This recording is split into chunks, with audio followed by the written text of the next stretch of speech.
Lucille, Chapter 1, B, 1885, by Owen Meridith. It's a book, a poem. It's one poem.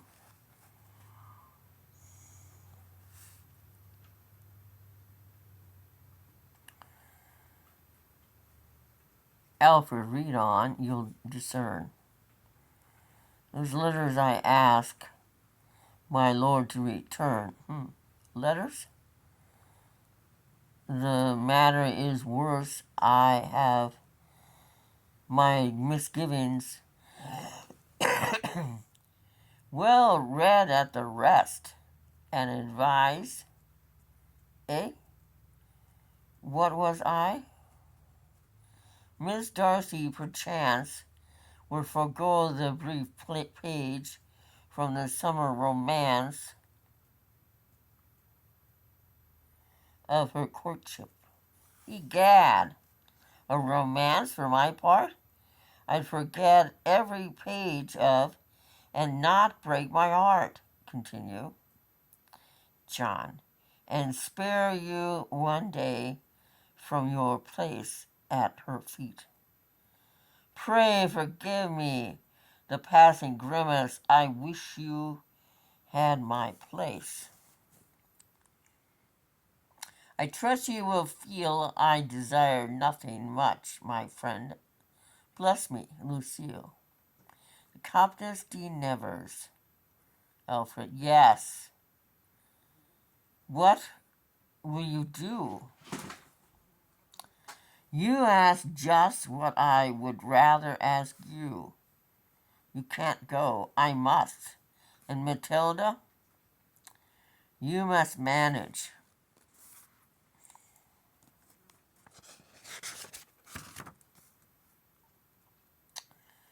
John, I must. I decline, though flat.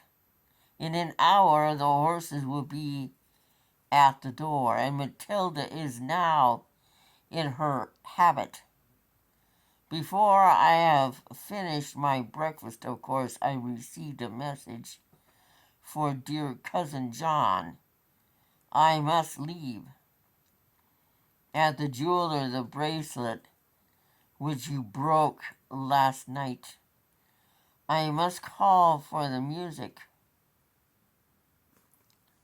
Dear Alfred is right. The black shawl looks best. Will I change it? Of course. I can just stop in passing to order the horse. Then Beau has the mumps, or St. Herbert knows what. Will I see the dog doctor? Hang Beau. I will not. Tush, tush. This is serious.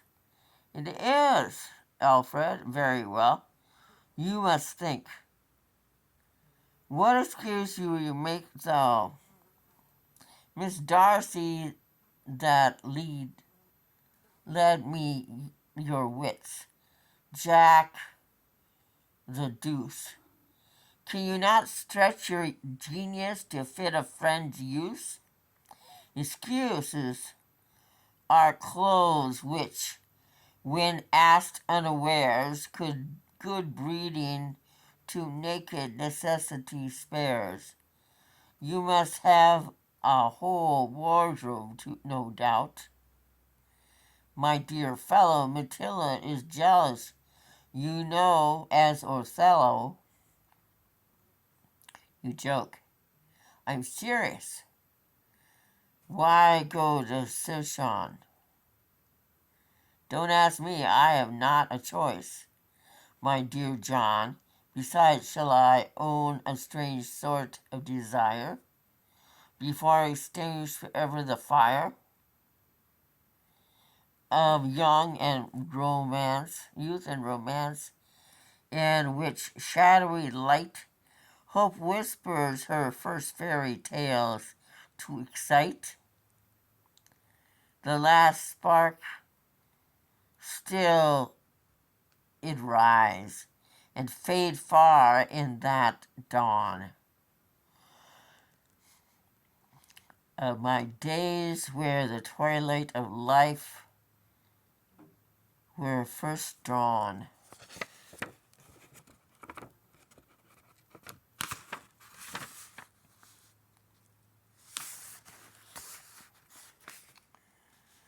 By the rosy, reluctant auras of love, in short, from the dead past and gravestone to move, of the years long departed, forever to take one last look, one final farewell to wake, heroic of youth, from Hades to joy, and once more be thou but for the hour, Jack, a boy. You had better go hang yourself.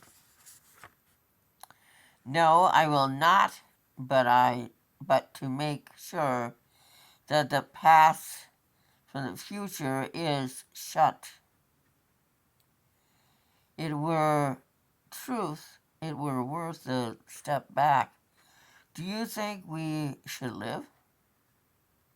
With living so long, lightly and learn to survive? With that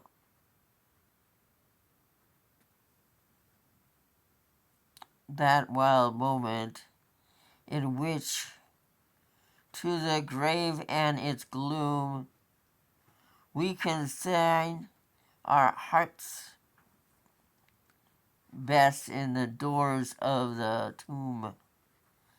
We're not locked with a key which faith keeps for our sake. In the death could return for a corpse to awake.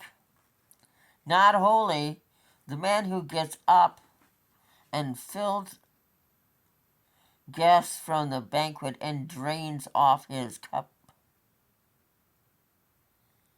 will contented to bed and enjoys its repose.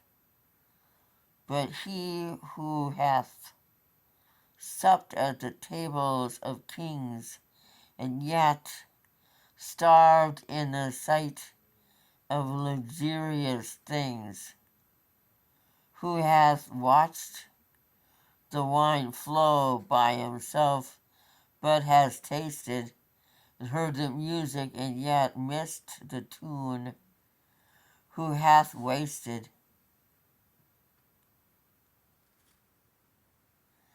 one part life's grand possibilities, friend, and that